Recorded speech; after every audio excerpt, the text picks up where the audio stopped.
Bienvenidos a un nuevo capítulo de Diálogos del Mostrador. Este es el noveno año novena temporada, ciclo de conversaciones que refleja nuestra visión de que es mejor conversar que pelearse. La narrativa de este año es los desafíos institucionales que tenemos como país para enfrentar un montón de las cosas que están pasando en regulación energética, tecnológica, política, ciclo, ¿no? Los invitados de hoy es para hablar de política y liberalismo. Tenemos a Leonidas Montes, director del Centro de Estudios Públicos, que hemos hablado de estos temas en programas años anteriores, y Óscar Landarreche, economista, académico de la Facultad de Economía de la Universidad de Chile, expresidente de Codelco, asesor de Hacienda, ha tenido un pasado también por lo público. A los presentes, gracias por venir. Antes de empezar con el corazón, también quiero dar las gracias a lo que hace esto posible, que es Price, que siempre nos presta este espacio y nos ha apoyado durante años en él.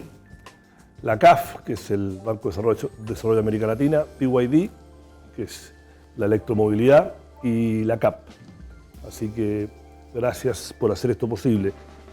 La narrativa de hoy, como dije antes, es conversar hacia dónde va el liberalismo, hacia dónde va esta conversación a veces desordenada que llevamos 10 o 12 o 14 años teniendo en Chile, de cuál va a ser este nuevo modelo de desarrollo político que vamos a tener. Esa conversación ha sido desordenada, a veces violenta, pero el lado positivo es que después de eso se canaliza institucionalmente, pero a través de instituciones que están bastante debilitadas o cuestionadas.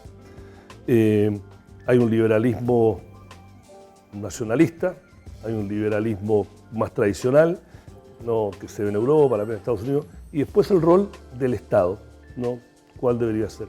Voy a empezar con Leonidas porque es más filósofo, hemos tenido conversaciones con él a través de los años. ¿Dónde está el liberalismo en el mundo y cómo esa tendencia, cómo esa discusión se está teniendo en Chile? Después vamos a bajar a la coyuntura y a la política, pero desde el punto de vista filosófico. Bueno, gracias Iván y al Mostrador y a todos los que apoyan esta iniciativa por la invitación. Y fíjate que tú dijiste hacia dónde va el liberalismo. Yo creo que hay que partir desde dónde viene el liberalismo, que es un punto de partida importante para entender lo que es el liberalismo. Siempre, a ver, si tú ves la historia política o la historia de la idea, el liberalismo siempre ha estado presente desde los griegos, ¿ya? Y hay que tratar de entender qué es lo que es el liberalismo. A mí siempre en lo personal me ha parecido que, ustedes saben que yo soy un fanático de Adam Smith, que lo que dice Adam Smith respecto a lo que él define como el plan liberal, en una época en que no existía la palabra liberalismo, ni el corpus filosófico de lo que implica en términos políticos el liberalismo. Liberalismo en el siglo XVIII era un concepto, se hablaba de una persona liberal por su generosidad. No porque tuviera cierta posición política, ni porque fuera Whig o Tory, de derecha, izquierda. Era simplemente un concepto que decía relación con la generosidad. Y lo que hace Smith es definir un plan liberal, que él lo define en 3 términos. El plan liberal de la igualdad, la libertad y la justicia. Y yo creo que esos son los 3 pilares principales de lo que significó y ha significado y va a seguir significando el liberalismo. ¿Hacia dónde va el liberalismo? Mira, siempre en el liberalismo hay quejas de que, bueno, estamos en una crisis de la democracia liberal, una crisis del liberalismo como filosofía política, pero si tú lo ves desde el año 1776, que es el año que se escribió La riqueza de las naciones, el liberalismo siempre ha estado amenazado, pongámoslo en esos términos, pero el concepto de liberalismo es mucho más que un corpus, también es una forma de vida. Es una forma de vida de las personas, que respeta estos 3 principios, y una forma de vida que se transmite a la esfera de lo público, que es donde viene el concepto de la democracia liberal. Así que yo creo que con eso podemos partir. Vamos a volver a un par de puntos. Óscar, hay una tensión inherente que se viene hablando sobre todo desde la crisis de 2008, entre, bueno, es histórica, del capital y el trabajo, pero desde 2008 han habido muchos estudios que dicen la verdad que el balance entre el capital y trabajo se desbalanceó y el capital está rentando mucho más que el trabajo, y eso ha creado cuestionamientos al modelo, no solo en Chile, en general, en el mundo occidental que conocemos nosotros, cuestionamiento a la democracia liberal, minorías grandes o mayorías pequeñas que dicen a mí no me tocó, me hablan del liberalismo, me hablan de la globalización, de la revolución tecnológica, pero a mí no me tocó, ¿no? Y apareció Piketty y su grupo de economistas franceses que apuntan a solucionar eso como algo urgente, porque si no, la cohesión social de Occidente está en juego. ¿Es exagerado decir eso? No es exagerado, pero tampoco es nuevo. Es un poco lo mismo que acaba de decir Leonidas. Así como él invoca a Adam Smith, yo voy a invocar a Keynes, ¿no? Lord Keynes. El año 1919, John Maynard Keynes escribió una especie de panfleto largo que se llama Las consecuencias económicas de la paz. Él había participado como asesor desde el Ministerio de Hacienda en la Conferencia de Paz de finales de la Primera Guerra Mundial. Y él era muy crítico de lo que se estaba haciendo ahí, ¿no? Él consideraba, es muy importante ese libro porque es el libro donde formalmente se dice el tipo de sanciones que se le está colocando a Alemania por haber perdido la guerra van a conducir a una crisis política. Y no solo eso, sino que uno lee las consecuencias económicas de la paz y él en el fondo predice que va a llegar el fascismo, ¿no? Porque lo que había en ese documento, que es muy importante, es un juicio que yo creo que ha sido compartido por economistas keynesianos hasta el día de hoy, de que si la democracia liberal y la economía liberal no conduce a satisfacer las mejoras de los trabajadores, ¿no es cierto?, de la clase trabajadora, o si no estás con esa categoría de la gente común y corriente, pues de la gente de a pie o de las clases medias sería hoy en día, ¿no es cierto? Bueno, probablemente va a ser crisis ese sistema político y entonces eso significa que a esto, la manera, si tú quieres, la manera básica en que tú organizas una economía y una democracia liberal que tiene que ver con, digamos, separación de poderes, con Estado de Derecho, con derechos individuales, qué sé yo, en fin, chequeo y balance, eso no es suficiente, ¿no es cierto? Porque tú necesitas otras cosas, algunas de las cuales son políticas y otras de las cuales son culturales, ¿no es cierto?, para asegurarte, digamos, de que la gran masa de trabajadores o de clases medias, como tú quieres definirlo, sienta los beneficios de ese progreso que genera esta libertad, por supuesto, ¿ya? Y el juicio de Keynes era que no lo estaba haciendo y que esto conducía a una crisis de la democracia que después ocurrió, ¿no? Entonces, por ejemplo, hay un libro que de dos economistas keynesianos más contemporáneos, que en su título expresa elocuentemente esto, son Luigi Zingales, un economista italiano, y el coautor es, no sé cómo decirlo, Rajan, sí. el que fue presidente del Banco Central de la India, economista jefe del Fondo Monetario, un gran economista indio.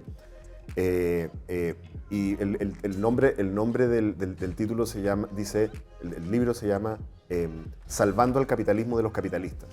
Es el sentido clásico keynesiano. Yo creo que lo que ha ocurrido en el último tiempo es que se perdió eso de vista. O sea, se perdió de vista de que tiene muchas virtudes la libertad, tanto económica como personal, como política. Cuando tú le sueltas, digamos, las amarras a la gente, eso genera innovación, creatividad, felicidad, un conjunto de cosas que son muy buenas, pero tú tienes que entender de que el ser humano no es solo bueno y que por lo tanto a veces esa libertad se puede sobregirar y empezar a generar ciertos daños, ¿no?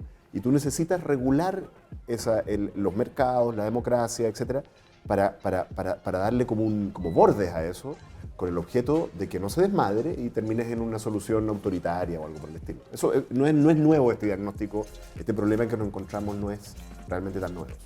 Pero más allá de ese problema, le pregunto a los dos, la versión moderna que se acentuó, venía un poco debajo del radar, pero explotó después de la crisis del 2008-2009, ¿no?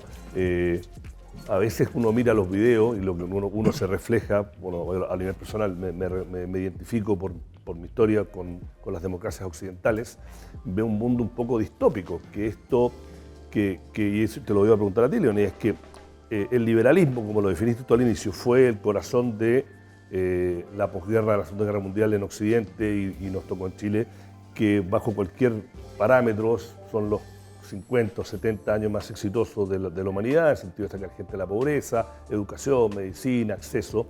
La centroizquierda se cobijó bajo esta socialdemocracia y eso se tradujo en diferentes formas. La centroderecha era una centroderecha liberal, tolerante, por ahí más conservadora en valores, pero en general se movió. Y ahora Esa respuesta, en el mundo hoy día hay elecciones, hoy día sé que la gente lo va a ver en otro momento, hoy día hay elecciones en Gran Bretaña, hubo elecciones en Francia, tenemos las de Estados Unidos en un par de meses. Ese modelo, esa respuesta del liberalismo, ya sea de derecha o una socialdemocracia liberal de izquierda, no parece estar dando la respuesta. Y lo que tenemos ahora es gente que dice hay que redoblar la apuesta porque el liberalismo no se hizo bien, sino que hay que redoblar, hay que ser los libertarios, ¿no? La versión Milei, ¿no? En Argentina que está más cerca. Y hay este movimiento que empezó, qué sé yo, con Podemos en España, acá fue el Frente Amplio, de que no, hay que volver a un rol mucho más fuerte del Estado para volver a tener más cohesión social. ¿Qué pasó? ¿Por qué el liberalismo, ya sea de centro-izquierda o centro-derecha, perdió la capacidad de seducir a grandes masas? Yo no creo que lo haya perdido. Tengo mis dudas al respecto. A ver, políticamente, porque tú lo estás viendo desde una perspectiva completamente electoral. Sí, puede ser. Veamos sí, lo que pasa en Inglaterra. El Labour, ¿cierto? Y tenemos a Starmer que probablemente va a arrasar en las elecciones. En Francia tenemos, ¿cuántos años tiene? 28, Bardella, no sé. Sí. 28 años. Arrasó y probablemente va a arrasar nuevamente la extrema derecha. Lo que está sucediendo políticamente es un fenómeno que tampoco es nuevo, que es esta polarización que venimos viendo hace mucho tiempo. Pero el contraste entre Inglaterra y Francia es que tenemos a la derecha y tenemos la vuelta a la izquierda, el péndulo. Vivimos un vértigo pendular hoy día en una serie de aspectos, no solo en aspectos políticos. Mira Chile, mira estos últimos, estamos, ¿no es cierto?, conmemorando, no sé si conmemorando es la palabra, no me atrevo a decirlo, pero reflexionando sobre los 5 años desde el estallido social, lo que nosotros llamamos el estallido social, y el péndulo cómo se ha movido. Y va a seguir moviéndose. A ver, yo creo que parte del ethos del liberalismo es que hay cambio y que vivimos ahora una época de cambio mucho más acelerado. ¿Te fijas?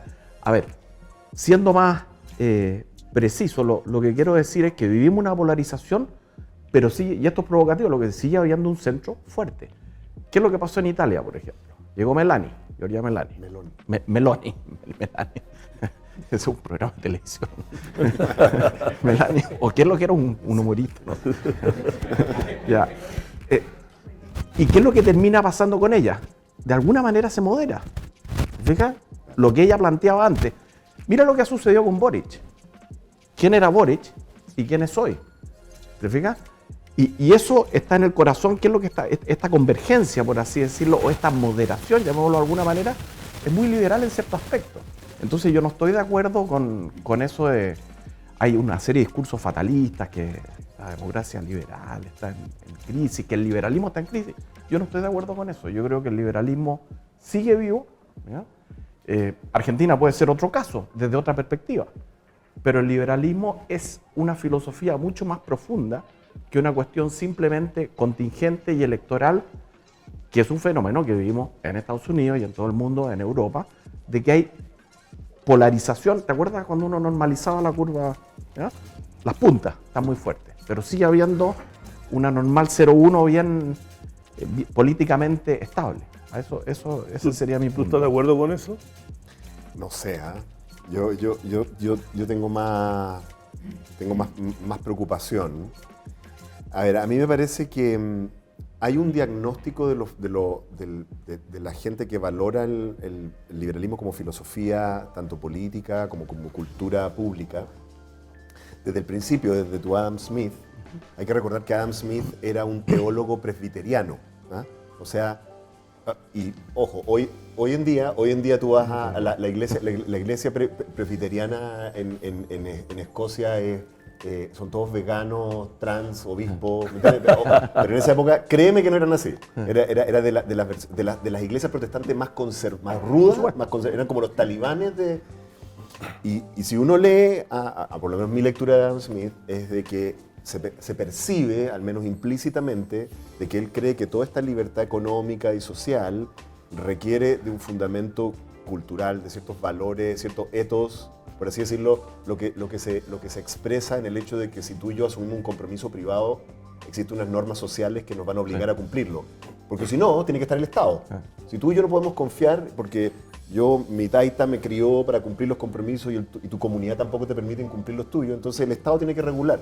Entonces se necesita de esa base cultural. A mí lo que me parece que está ocurriendo hoy en día es de que no hemos logrado el balance entre esas dos cosas. Entonces, por ejemplo, lo vemos en los debates que le importan mucho a la izquierda, sobre todo en Europa, digamos, y en Estados Unidos, que tienen que ver con las identidades relacionadas con la sexualidad, ¿no es cierto? Entonces tú dices, cualquier liberal lo que quiere es que cualquier persona que tiene una disidencia sexual pueda vivir plenamente, con igualdad de condiciones, respecto de todas las demás personas hetero, lo que tú quieras, digamos.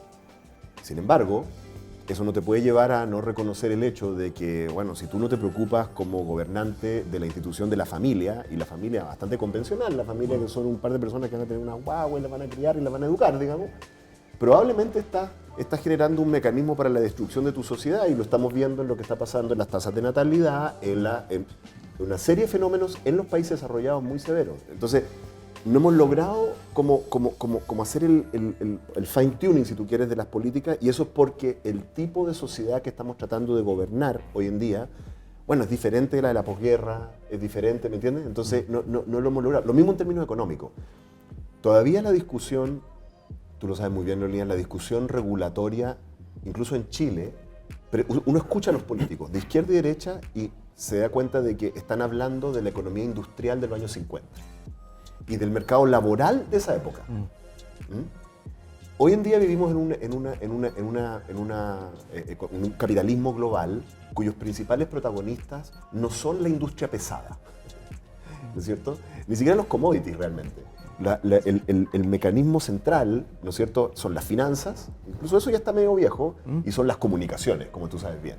Y es la flexibilidad, es la gente que se cambia, que tiene, digamos que se mueve, que transita entre trabajos. Entonces, como que todavía la política no ha logrado, ¿no es cierto?, llegar a las regulaciones que permiten resguardar cosas importantes como la estabilidad, ¿no es cierto?, como la comunidad, como la sensación de seguridad que necesita una familia de clase trabajadora para poder vivir, para poder tomar una hipoteca, etc. Pero al mismo tiempo eso inserto dentro de la economía moderna que tiene una destrucción creativa de locos, ¿no es cierto? Yo creo que ese es el problema. Y el optimismo liberal de don Leonidas Monte, digamos, que yo celebro, de que vamos a encontrar la solución, es un poquito lo que yo creo que está detrás de él, puede ser que, pero pucha, también la historia nos ha mostrado que pasan periodos en los cuales los liberales no encuentran la solución y pueden pasar 10, 15, 20 años de autoritarismo bien severo, creo yo. Yo no soy tan optimista. No, yo voy a poner una situación como se podría ver de afuera, ¿no? Nuevamente refiriéndome a las sociedades que conocemos, creo, los tres más. Uno podría hacer un análisis que estamos viviendo ya en Mad Max 4, una sociedad distópica de super ricos, que ponle que sea el 3%, que si no le gusta las tasas de impuesto en un país, agarran, sacan los niños, los ponen en otro colegio internacional, tienen casas en otro lado y viven en un mundo que es realmente globalizado y que pueden elegir porque el capital es fungible y si me suben los impuestos acá me voy para allá. Después tenemos las comparsas, lo que somos todos nosotros, que es una clase trabajadora bien remunerada, pero somos las comparsas, los payasos del rey. Y después guetos de clase media trabajadora y pobre que son los frustrados.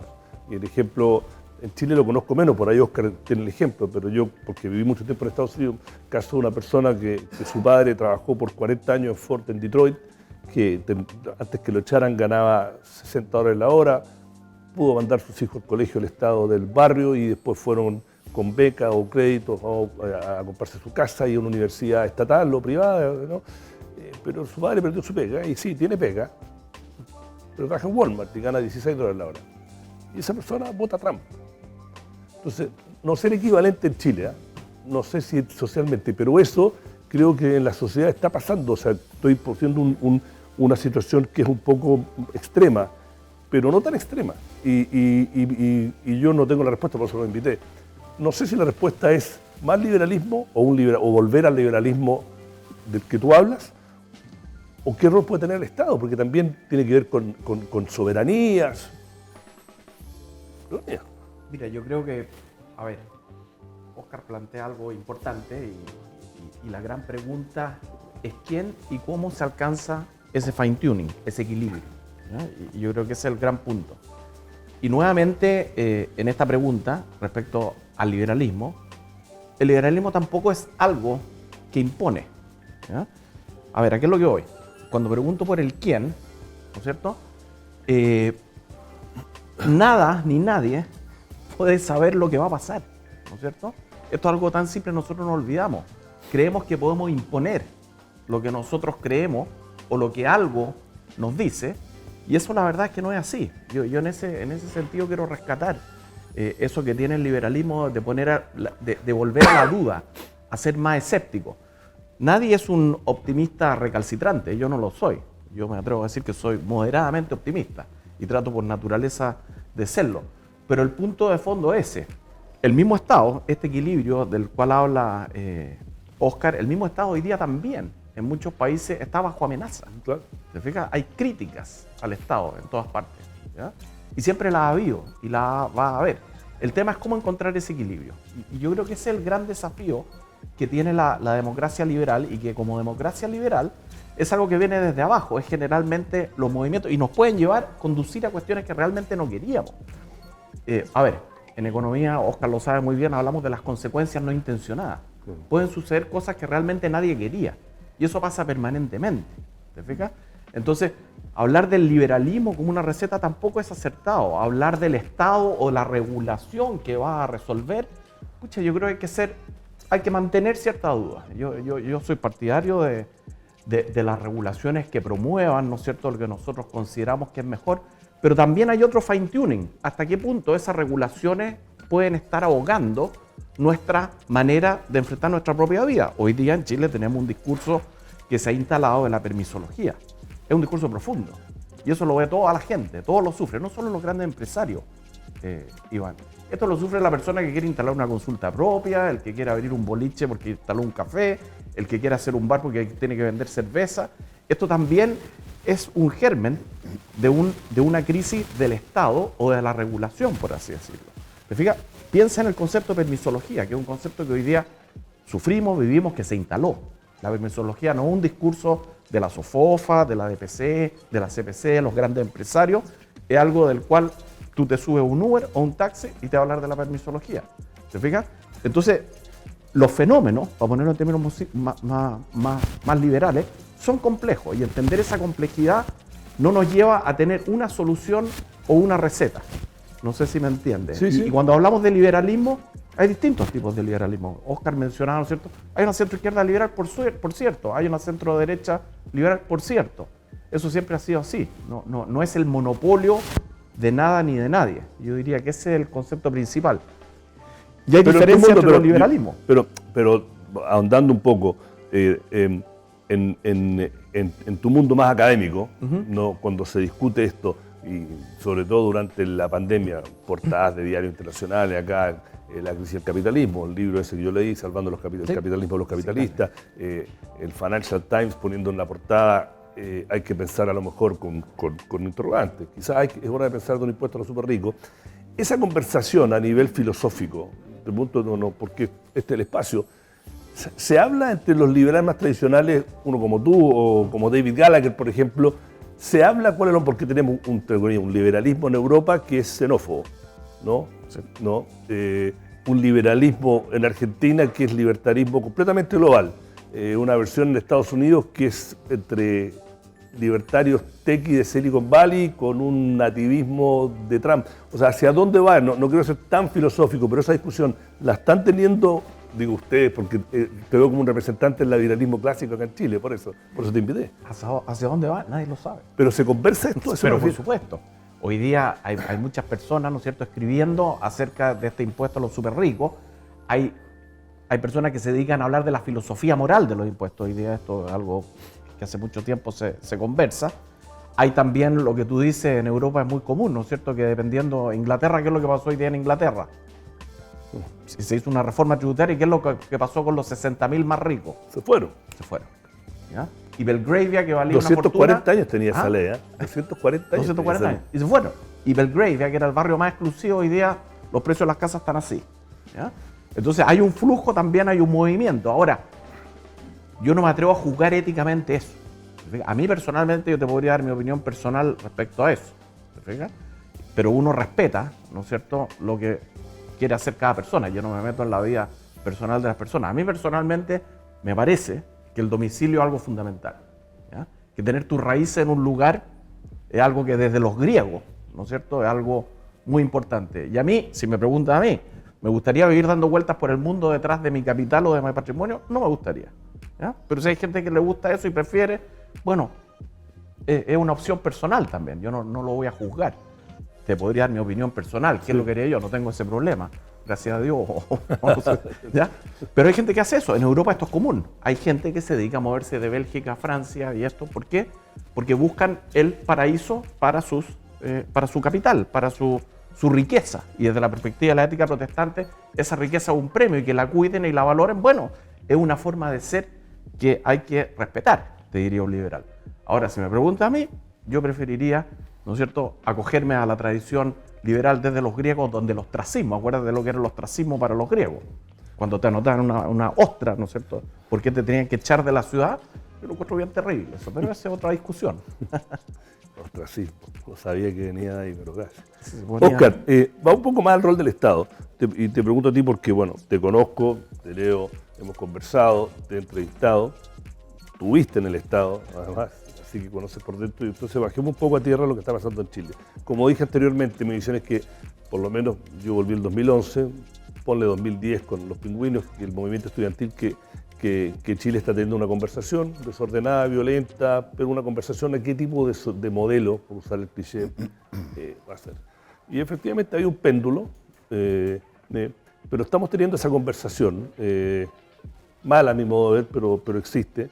¿Tú cómo la ves? Porque tú todavía tenés, no, te escucho, te leo, tenés visiones fuertes. Esa conversación del rol del Estado, de este nuevo modelo, de este balance entre el Estado y las libertades. ¿Está haciendo chanta, está haciendo penca acá? ¿Está bien? ¿Estamos teniendo...? Bueno, una cosa es lo que está pasando en la conversación en Chile, que creo que hay un fenómeno particular de nuestro país, en que se refleja en nuestro sistema político los problemas de nuestro sistema educativo, francamente, creo yo. Hay un fenómeno global de las redes sociales, la histeria, el culto de la histeria y de la tontera, que también nos afecta a nosotros, pero yo creo que hay un fenómeno más de fondo, ¿ya? Y es lo siguiente, desde siempre que tenemos una sociedad capitalista, desde las primeras revoluciones industriales, ¿no es cierto? Y esto lo decía Marx en el Manifiesto Comunista, ¿no es cierto? Nunca se ha inventado un sistema económico más dinámico y transformador que el capitalismo. Él mismo lo decía, digamos, y después empezaba a criticarlo. Eso es bien evidente, si uno lee la parte del Manifiesto Comunista, esa parte pareciera como que fuera partidario, ¿no es cierto? Sí. Entonces eso significa que si tú desatas el capitalismo, ¿ya? Si tú desatas las fuerzas del capitalismo, desatas fuerzas benignas del espíritu humano, la creatividad, la innovación, las ganas de explorar, las ganas de cultivar todo lo que tú eres, pero también desatas los demonios, ¿no? Y el problema, entonces, en la medida en que es más intenso el capitalismo, lamentablemente necesitas un Estado más intenso. Eso es como lo veo yo. En la medida en que el capitalismo es más radical, tú necesitas un Estado más efectivo, por lo menos, que tiene que intervenir sobre una variedad más grande de cosas de una manera más sofisticada. Entonces en el fondo lo que vemos realmente, si uno compara incluso por tamaño, el Estado de estos estados precapitalistas en que el rey era todo, en realidad eran más chicos esos estados respecto a la economía, y a medida que se ha ido expandiendo el capitalismo, el Estado va creciendo, pero el problema es el siguiente. El problema es cuando tú confundes la acción efectiva del Estado con simplemente hacerlo crecer. Yo siempre tengo en el recuerdo, le voy a dejar de tarea a los que están viendo, un momento en que se armó un debate por uno de nuestros mayores escándalos de colusión, que siempre en Chile los escándalos de colusión son tipo Condorito, ¿no? Son el confort, los tutos de pollo. En otros lados son como escándalos más sofisticados, como que hay colusión. Inteligencia artificial. No, aquí son el confort, ¿ya? Todavía recuerdo un grupo de diputados que la solución que tenían para el problema de la colusión del confort era establecer una empresa nacional del confort. Búsquenlo, porque yo pensé que era fake. en su momento, y no, es real. Siguen todavía... Por ahí andan dando vueltas. Entonces lo que te quiero decir es que una cosa es entender que el Estado tiene que tener un mayor espacio o ámbito de intervención y regulación sobre este capitalismo desatado para que las dos cosas vayan en un balance. Otra cosa es simplemente decir, eso significa que tengo que estatizar todo, digamos. Porque eso no es factible. Primero, no es factible. Y segundo, derrota el objetivo, que es que exista este mundo de libertad, ¿no es cierto? Pero que sea un mundo de libertad que no se desmadre y que respete, ¿no?, aquellas cosas que son importantes para todos nosotros, además de la libertad, como por ejemplo la comunidad, la familia, los hijos, el barrio, el medio ambiente, etcétera, etcétera, etcétera. Entonces, el capitalismo moderno, que es un poquito lo que dice Piketty en su libro, lo que muestra Piketty no es realmente nuevo. Esto ha ocurrido varias veces. Lo que pasa es que la intensidad del capitalismo moderno es mayor, incluso mayor que el capitalismo industrial o el mercantilista. Es más intenso el capitalismo. Si tú tienes un capitalismo más intenso, necesitas un Estado más intenso. Y esa es la palabra que es importante. Intenso. Y yo creo que ese debate simplemente no lo estamos teniendo. Y la otra dimensión de esto es que las intervenciones que haga el Estado debieran ser intervenciones que premian, ¿no es cierto?, lo que tú necesitas, ¿no? O sea, lo que tú tienes que hacer es generar mayor equidad en la sociedad, mayor igualdad, por la vía de premiar, si tú quieres pagar o subsidiar, premiar los comportamientos que generan el tipo de sociedad que tú quieres construir. Tú tienes que premiar al estudiante que se saca la mugre viniendo de abajo y logra los objetivos. Tú tienes que premiar a la persona que cultiva un deporte, tú tienes que premiar a la persona que cultiva el arte, tú tienes que premiar a la persona que cultiva la ciencia, ¿no es cierto? Pero si tu solución para el problema de la desigualdad es premiar a la gente floja, a la gente que quiere saltarse las reglas, a la gente que quiere camuflar su mediocridad detrás de, digamos, condiciones sociales, eso puede ser conveniente electoralmente, pero no conduce al tipo de Estado que puede competir con ese. Y es el problema argentino, francamente. Los argentinos se fueron en esta cuestión. Es, en el fondo, un Estado que básicamente subsidia la flojera, los ñoquis, ¿no es cierto? Subsidia la flojera y lo convierte además en un mecanismo clientelista, digamos, corrupto además, ¿no es cierto? Y claro, y la respuesta a eso, ¿qué es lo que termina ocurriendo? Populismo anarcocapitalista, obviamente. Entonces, mientras más un capitalismo más intenso que vayamos a tener, que creo que es inevitable además, eso es ahí estamos, tal como tú dices, y para allá vamos más, tú necesitas un Estado más intenso. Y yo no veo la discusión sobre el Estado más intenso. ¿De Bonilla? ¿O te debía escuchar a Oscar? Pero claro, a ver, yo me acordé, un socialista puede ser liberal también. Claro. Yo me acuerdo Pepe Salaquet, con quien tenía una amistad. Hablábamos de esto y él decía, yo soy socialista, pero también soy liberal. Lo que acaba de decir Oscar es muy liberal. El tema de fondo, ¿no es cierto?, es que hay que distinguir, también habla el Estado, ¿cómo logramos ese equilibrio? Pero voy a hacer, yo te escuché el otro día en un programa que tiene que ver con esto a lo mejor. La tercera vía, que en Chile se fue la versión de la concertación, en España el pacto Moncloa, Felipe, los 8 años de Clinton, la tercera vía de Blair y Brown en Inglaterra, que fue un poco esto, y si uno mira las cifras fue un crecimiento, o sea, la última vez que Estados Unidos no tuvo déficit fue con Clinton, ¿no? El boom de Silicon Valley empezó, pero esa respuesta a esa tercera vía se ninguneó. Primero se ninguneó por la izquierda, que se habían vendido al capitalismo, y desde la derecha también la critican. Yo ya soy viejo también, me confieso, creo que la evidencia empírica muestra que... Pero esa versión, ese como balance que tuvimos por 8, 12, 15 años, ahora no es... yo sé que no estamos hablando de la coyuntura electoral, pero electoralmente no parece atraer, no parece ser el que le da respuesta, ¿no? Bueno, eso es así, ha cambiado, sin duda. Pero volvamos, a ver, yo creo que hay un tema que tiene que ver con las circunstancias y con el contexto. ¿Verdad? Hay distintas situaciones. Lo que pasa, hay algo común, lo que tú dices, la tercera vía es cierto. Eso fue un equilibrio, si tú lo ves desde una perspectiva política, un equilibrio de un liberalismo, por así decirlo, que favorecía al mercado, pero también regulaba en los temas principales, y fue un éxito salvaje. Si tú ves lo que pasó en Chile durante la Concertación, yo creo que eso no se va a repetir. Fue el periodo más exitoso de nuestra historia económica y también política. ¿Ya? Eso es cosa de ver las cifras. Y eso es así. Y lo que pasó en Chile, ¿no es cierto?, este menosprecio a lo que se había hecho, tampoco un fenómeno únicamente chileno. Los chilenos, claro, lo que dices tú, nos encanta mirarnos el ombligo, ¿no es cierto? Cuando fue el estallido y la violencia, creíamos que era... Yo me acuerdo que vino, ¿te acuerdas que vino Manuel Castells y dijo, oye, dijo, ¿cierto? ¿Ustedes creen que esto está pasando en Chile nomás? Y fue al CEP, justo después del estallido. Y dijo, oye, esto está pasando en todo el mundo. Claro. Pasa incluso en China, dijo. Lo que pasa es que no se sabe en China, ¿ya? Pero esto es un fenómeno que no es nuevo, había pasado ya en Francia, había pasado en muchos países. Y claro, nosotros tendemos a vernos como una isla. Ahora, en términos políticos es cierto, es muy difícil hoy día llegar, pero voy a volver a este punto que estábamos hablando antes. Sí, sí. Y el TikTok y las redes, ¿cómo le llaman al francés? Creo que le llaman el rey del TikTok, algo así. A Bardella parece que tiene muchos seguidores, que tiene 28 años. Bueno, y eso es así, pero ¿qué pasa? Cuando llegan al poder, ¿qué sucede?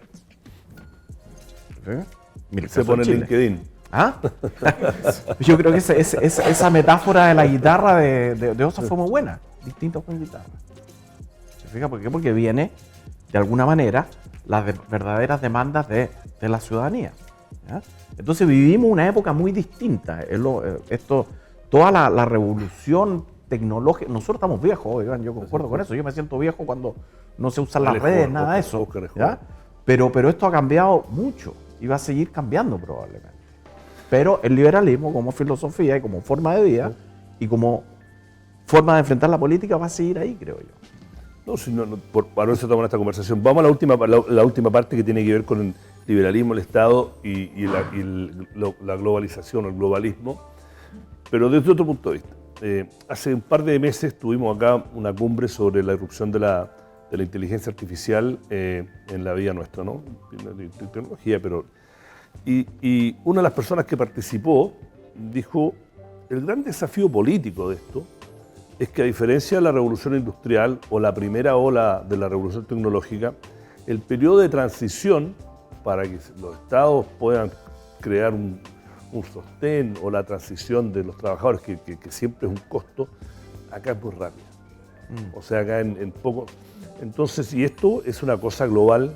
Como ya dijimos, el capitalismo el capital se mueve, uno puede poner muros, pero la gente también se mueve.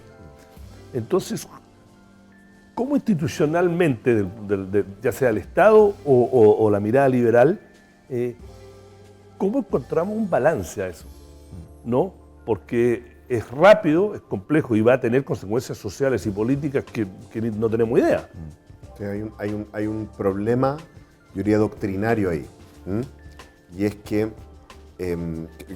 se expresa muy elocuentemente con la irrupción del problema de la migración, ¿no es cierto? Que la hemos vivido en Chile, se ha vivido en Europa, en los países desarrollados, y que este tema de la inteligencia artificial también lo coloca en el centro, y es ¿cuál es tu lealtad como líder político? ¿Cuál es tu lealtad? ¿Ya? ¿Tu lealtad es hacia algún principio o tu lealtad es hacia los ciudadanos y los trabajadores de tu país? Ese es un problema, porque lo que está ocurriendo es un conjunto de fenómenos que hacen que no sean necesariamente compatibles las dos cosas. O sea, porque tú puedes ser conceptualmente partidario de... o sea, yo, así, en abstracto y sin restricción de recursos, yo sería partidario de que, sí, claro, recibamos a toda la gente con hambre del mundo en Chile y les alimentemos. En términos de principio, ese es mi principio, obviamente. Pero yo sé que eso no es posible, ¿te fijas? Entonces la pregunta es, ¿qué es lo que tú vas a hacer? Tú eres un país, no sé, Holanda, no tengo idea, que es un país, está bien, choro, digamos, pero chico, ¿no? Con un equipo de fútbol que ha ido mejorando, digamos, ¿no? ¿No es cierto? Ya, como principio, tú quieres salvar a todas las personas perseguidas del mundo, está bien, pero no te da. Entonces la pregunta es, ¿cuál es tu lealtad? Y yo creo que hay una cosa que sí abandonó un poco esta élite globalista de Davos, etcétera, que era la lealtad hacia los ciudadanos y los trabajadores de su país que ellos representan. Eso es importante, porque ellos están votando para que tú los protejas y los ayudes a progresar. Y si tú traicionas ese voto, bueno, traicionaste lo más central. Ellos, los ciudadanos que votaban por esta síntesis de tercera vía, como se llamaba, esta síntesis socialdemócrata liberal, o como algunos amigos míos le prefieren llamar LSD, liberal socialdemócrata, que me parece una mejor sigla. LSD, está registrada en nombre del señor Landerreche, así que si la usan, vamos. Es el liberalismo puro. Vamos, sí, el royalty ya. LSD, ¿no es cierto? Esa síntesis, claro, la gente votaba por Clinton no ignorantemente. No es que no se dieran cuenta que Tony Blair era esta mezcla entre socialdemócrata, liberal. Lo sabían perfectamente. Pero lo que esperaban es que él liderara esa mezcla al servicio de ellos, pues. Claro. Al servicio de ellos. El problema es cuando esa mezcla los abandona. Dice, se están desindustrializando las economías de Norteamérica y Estados Unidos. Me da lo mismo. Lo que importan, no sé, unos principios abstractos, así como la movilidad de gente. Y usted, bueno, es que yo voté por usted porque usted me prometió esto. Sorry, Perry.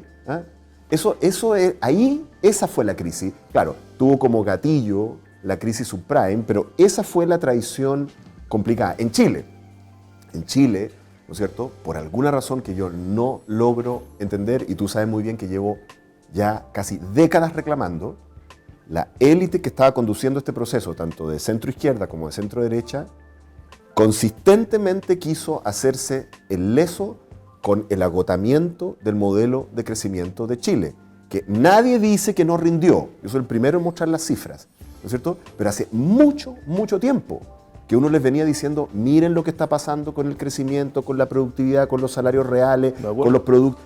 Esto se está agotando porque eso es lo que ocurre en la realidad.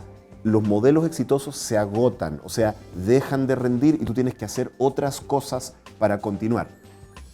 Y no quisieron hacer eso, yo lo percibía en una sensación de exitismo y arrogancia de los políticos de la Concertación, que yo lo encontraba impresionante. O sea, el nivel de falta de autocrítica, y lo veía en la clase empresarial. O sea, yo venía con este gráfico mío que todos han visto del crecimiento que va cayendo y de cierto per cápita. Venía aquí a los seminarios acá en Sanhattan y les decía, mire, está pasando esto. Y se me paraba un viejo y me decía que yo era un marxista que no entendía cómo funcionaba el mercado. Y yo decía, pero mira lo que está pasando. Y cuando tú no quieres ver los fenómenos, no logras como enfrentarlos.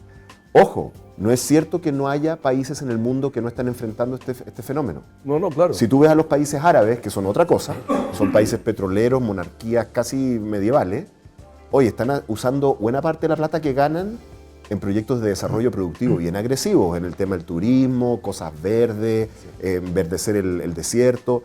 Lo mismo uno observa en China, en el mundo asiático, un mundo efectivamente en los cuales no tienen que lidiar con los problemas de la democracia. ¿Sí? Pueden ser como autócratas benevolentes, ¿correcto? Está bien, yo no quiero eso, yo no quiero vivir en una monarquía medieval, digamos, una tecnomonarquía, no sé, no quiero vivir en eso. Pero nosotros necesitamos una élite que encuentre soluciones que la gente de acá sienta que los incluye y los favorece. Y que la persona que está votando por ti sienta que tu lealtad es hacia ella. Si uno pierde eso, y ahí está un problema con el tema del liberalismo, porque como el liberalismo es una filosofía tan profunda, ¿no es cierto? Tú ves a Jeremy Bentham, ¿no es cierto? Al gran filósofo liberal del derecho en Inglaterra, ¿no? De UCL y todo esto, y tú ves que él inventa esta filosofía del utilitarismo y dice, bueno, si aplicamos esta filosofía, entonces tenemos que colocar penas al maltrato animal, darle el voto a la mujer, eliminar la esclavitud, todo esto en 1700 no sé cuánto. Claro, los principios son tan poderosos que a veces estas élites liberales olvidan que uno tiene que resguardar los principios, pero que uno se debe a la gente que te da el poder. Bueno, eso es más o menos mi pregunta original, de cómo cuadramos ese círculo de libertad de movimiento, de libertad de capital, con esta irrupción tecnológica que aceleró a 1000 kilómetros por hora, algo que ya venía, que realmente tiene un impacto en la vida de la gente que va a ser muy fuerte. Yo espero que a mí no me toque, pero me preparo, aprendo, tomo curso. Mira, ¿seguiremos nosotros hablando de trabajo como lo hablamos hoy día todavía? ¿Seguiremos hablando del capital como lo vemos hoy día? Con todo lo que está sucediendo. Buena pregunta. Yo no lo tengo claro. Yo no lo tengo claro. Yo creo que las nuevas generaciones van a ver o están viendo el trabajo de otra manera como nosotros lo vemos. Está todo cambiando muy rápido. Mira, yo cuando te dije que me había sentido viejo, te voy a contar una anécdota. Que conocí a una persona Más joven. importante. Bueno, era un poco más joven. No, era más joven. La mayoría de la población humana es más joven. Sí, y que estaba metido en esto de la inteligencia artificial. Te voy a contar dos anécdotas. Y él venía a Chile por 2 meses, extranjero. Y yo le dije, bueno, aprovecha cuando estés en Chile de enseñarle a tus niñitas que aprendan español. Me dijo, ¿para qué? Si hablan alemán, inglés, y no sé qué otro idioma, portugués, porque creo que voy a Portugal. Me dijo, ¿para qué? Me dijo. Pero Leonidas me dijo, eso va a estar solucionado en 5 o 7 años. Claro. No van a necesitar, ¿no? Yo prefiero que aprendan otras cosas. Y te voy a contar otra cosa que me conmovió, o sea, me dejó así plop, me acordé de Matrix. Entonces él conversaba con su hija y grababa.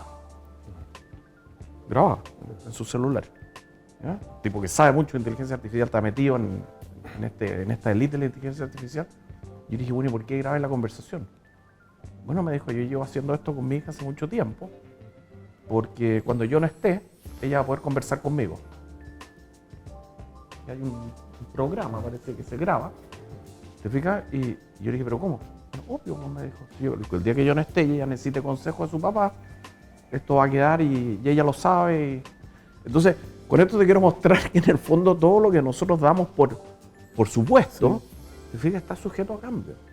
Y yo creo que tenemos que estar preparados para cambios. Ahora, ¿cómo ves tú esos cambios? De nuevo, acá hay dos corrientes, por así decirlo. Hay unos que ven la inteligencia artificial como una amenaza. Yo no creo que sea una amenaza. Yo creo que como seres humanos, nosotros vamos, y esto puede deberse a mi optimismo recalcitrante, como dice Oscar, vamos a buscar fórmulas de que esto favorezca a la sociedad de alguna manera. Tenemos que buscarla. Claro, pero es la transición la que la gente le tiene miedo. La transición va a ser muy difícil, por eso yo te digo, vamos a hablar del trabajo, vamos a seguir hablando de las leyes laborales como las conocemos hoy día. Yo tengo mis dudas, Yo creo que esto va a cambiar rápido, ¿ya? Y va a cambiar, espero, que para bien. Y si no, bueno, tendremos que acostumbrarnos y ver de nuevo a Matrix. Vivir en Mad Max. Claro, vivir en Mad Max, esa es otra alternativa. Pero ojalá con los que tienen las armas, y la comida. Los que tienen el agua. No, pero volviendo, con esto cerramos y después voy a abrir los últimos 10-15 minutos que si hay preguntas de acá, pero lo que mucha gente teme, me incluye, es que todos los que estamos acá, algunos los conozco, otros no, pero los que estamos acá, probablemente tenemos más en común cultural y socialmente con nuestros pares en una capital global. Vemos más o menos las mismas series en Netflix, vemos el fútbol se globalizó, nos vestimos con las mismas marcas, más o menos, global. Escuchamos la mayoría de la misma música en Spotify con un porcentaje de cosas más locales y tenemos más en común con esa gente que a lo mejor con una gente como nosotros de acá que nos votó, que está acá a 5 kilómetros y que no tiene idea de lo que es Netflix. Entonces, mi desafío es una pregunta que tampoco tengo respuesta. Yo soy optimista, pero no soy optimista loco. Yo creo que vamos hacia un modelo Mad Max y no sé la solución. Y la idea era que ojalá la acá surgieran algunas ideas. Y con eso abro un poco, abro, si alguien tiene alguna pregunta, la idea de diálogo es que siempre la última parte hay espacio para 1, 2 o 3 preguntas. No sé si alguien tiene, yo tengo 1000 más, pero la idea es que ustedes participen. Por favor.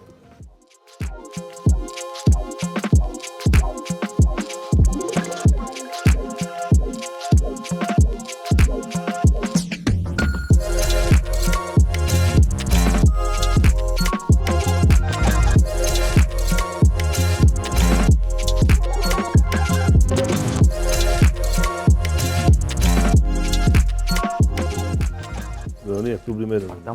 Bueno, yo creo que tienes toda la razón. El fenómeno, ¿no es cierto? Y esto la encuesta CEP lo muestra tradicionalmente hace mucho tiempo, es que la gente se autoidentifica más bien en el centro. Cuando uno se le pregunta de 1 a 10 dónde se identifica más en el centro. Y es curioso, ¿no es cierto? Esta diferencia entre lo que la gente, cómo se autoidentifica en términos políticos y la oferta política, por así decirlo, que que ha tendido a los extremos, como fenómeno no solo chileno, sino que mundial.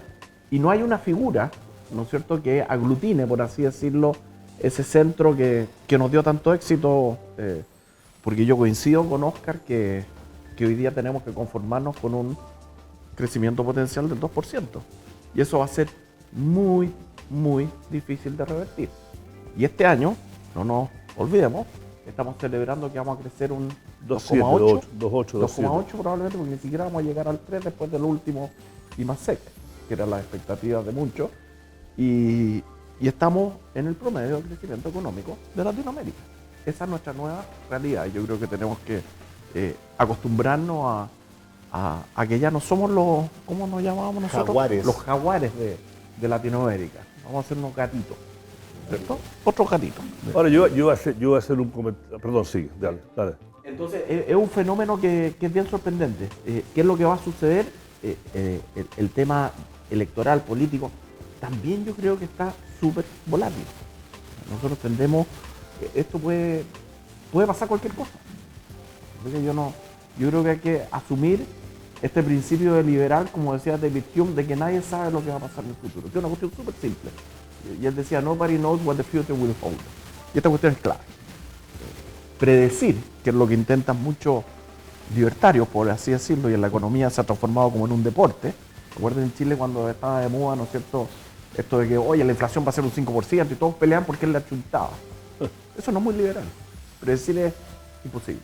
Entonces, yo creo que hay que acostumbrarse a esta nueva incertidumbre. ¿Ya? Esta nueva incertidumbre que a lo mejor vivimos una época de muchas certidumbres y ahora vivimos una época de incertidumbre. Sí, yo no me puedo resistir con esta ciutiquería del jaguar, ¿eh? Jaguar. Porque ¿saben? La gente no ha notado en Chile que los que son demasiado jóvenes no saben que Monte. hubo un momento, en el momento de éxito, de crecimiento, 15 años de la transición a la democracia, etc. En Chile se armó este concepto de que nosotros éramos los jaguares de América Latina por referencia a los tigres de Asia, ¿cierto? Claro. Que nosotros éramos esta economía. El único problema es que éramos los únicos jaguares. Y el segundo problema es que somos el único país de América Latina que literalmente no tiene un jaguar. No existe, es el único. Los otros países todos tienen jaguares en la naturaleza. Aquí hay algún jaguar en algún zoológico muriéndose de pena, digamos. ¿Ah? Pero, en fin, no, la ciutiquería chilena es intensa, es profunda. Uno tiene que entenderla. No. ¿Qué es el estado intenso? En realidad uno podría usar otra palabra, ¿no? Decir estado intenso es un intento mío por modernizar el concepto, pero esto ya existió, ¿no? Entonces la manera más convencional de llamarlo es un estado desarrollista. Eso es lo que es. Y sí existió, ¿no es cierto? O sea, de hecho, si uno quiere caracterizar, digamos, lo que fue, por ejemplo, el gobierno de Pedro Aguirre Cerda, fundador de mi escuela, ¿no? De la escuela de la FEN, sí. Que no sé cómo se llama, Escuela de Comercio o algún nombre tenía en su origen, ¿no es cierto? Por si acaso, Pedro Aguirre Cerda, que era, la gente se olvida, ¿no? Hoy en día es visto como un gran presidente del Frente Popular, de una coalición de izquierda, ¿no es cierto? Pero dentro del Partido Radical antes era el que resistía a los comunistas y a los socialistas, era anti-izquierda, fíjate. Curioso cómo se da vuelta la historia, ¿no? Bueno, entonces, Pedro Aguirre Cerda, digamos, era desarrollista. O sea, la frase famosa de él, ¿no es cierto? Gobernar es educar. Él veía como el sistema educativo como un instrumento de desarrollo. Él veía al Estado, a la Corfo, como un instrumento de desarrollo. Él veía la infraestructura como un instrumento de desarrollo. Y no necesariamente un instrumento de desarrollo que sustituyera el sector privado, más bien que lo apalancaba, más bien que lo empujaba a hacer lo que el país necesitaba, ¿no? ¿Cuál es el gran fracaso de Pedro Aguirre Cerda? Que quedó pendiente, y eso marcó la política de las siguientes décadas, fue la agricultura, por supuesto, que también la veía, pero nunca realmente fueron capaces de hacer las reformas agrarias y todo lo demás. Así que no es tan nuevo el concepto. Lo que necesitamos es alguien comprometido con el desarrollo, pero ahí está la frase. El concepto de desarrollo hoy es diferente al concepto de desarrollo en la época de Pedro Aguirre Cerda, ¿no es cierto? La gente se olvida, digamos, pero en los tiempos de ¿no es cierto? Cuando se estableció esta zona que llamamos la zona de sacrificio de ventanas, digamos, el escudo de la comuna tenía una chimenea con humo. O sea, era celebrado el humo y la chimenea. O sea, había otro concepto de desarrollo, ¿se entiende? Hoy en día el concepto de desarrollo que tiene que perseguir un estado intenso es diferente del de esa época. Es un tipo de desarrollo diferente, pero igual es desarrollo. ¿Por qué es importante esto? Y por eso es que esto se conecta con lo que acaba de decir Leonidas. Porque los seres humanos, al menos desde la... Habría que ver en la antigüedad, no podemos meter... Pero al menos los últimos 300 y tantos, 400 años, ¿no es cierto?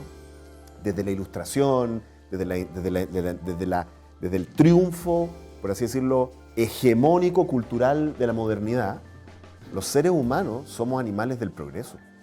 Los seres humanos nos gusta la idea de que voy a lograr algo, de que mis hijos van a estar mejor que yo, de que vamos hacia adelante. Ese adelante se puede definir de muchas maneras, de distintas maneras en distintos momentos del tiempo. Y un país que está estancado en 2% crecimiento, que es básicamente casi no crecer per cápita, es un país que no va para ninguna parte y es inevitable que un país que está en esa situación va a tener una crisis política que va a hacer que el estallido social parezca los backyardigans. ¿Entiendes? O sea, va a ser muy, muy intenso porque si tú no le ofreces un camino de progreso a la población, hay dos posibilidades.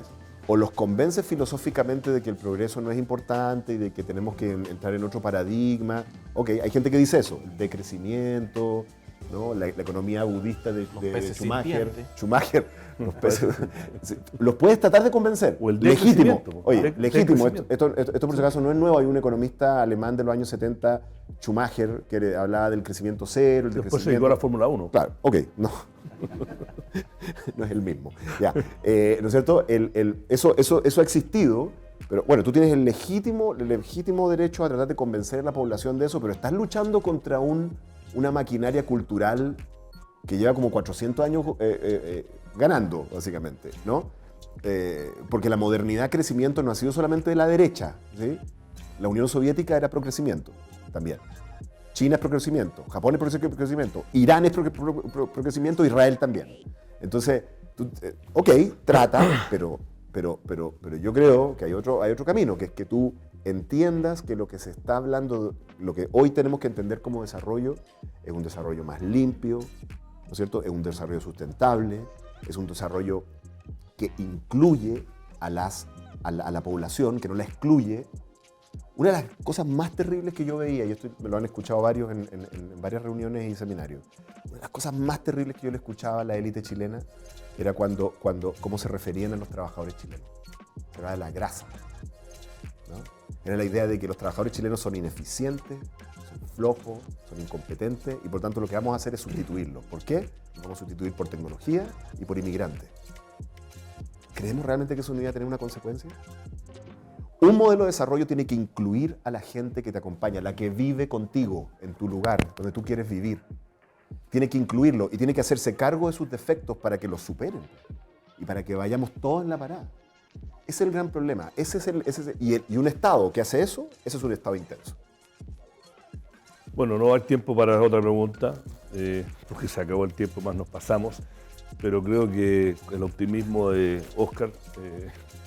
No, hay que terminar invocando a Juan Carlos Bodoque, el más grande filósofo chileno, cuya frase es: Tulio, no soy un pesimista, soy un optimista informado.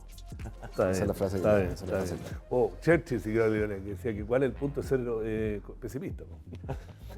Él decía cuál es el punto, o sea, cuál es el valor de ser pesimista. O sea, no entendía por qué le decía que él era demasiado optimista. Siempre decía, bueno, ¿cuál es el punto de ser pesimista? O sea, bueno, Schopenhauer lo decía de otra manera. Decía que el optimista es el pesimista que no tiene toda la información. Bueno, hablamos de los griegos, del optimismo, el pesimismo, el liberalismo de Chile y de sus desafíos. Este ha sido otro episodio de este ciclo de conversaciones de diálogos del mostrador. Leonidas Monte, director del CEP, Óscar Landarreche, economista. Gracias por haber estado acá. Gracias a todos los que vinieron. Creo que fue una linda conversación, buena conversación, y espero que algo salga de esto. Muchas gracias a todos por estar acá. Gracias.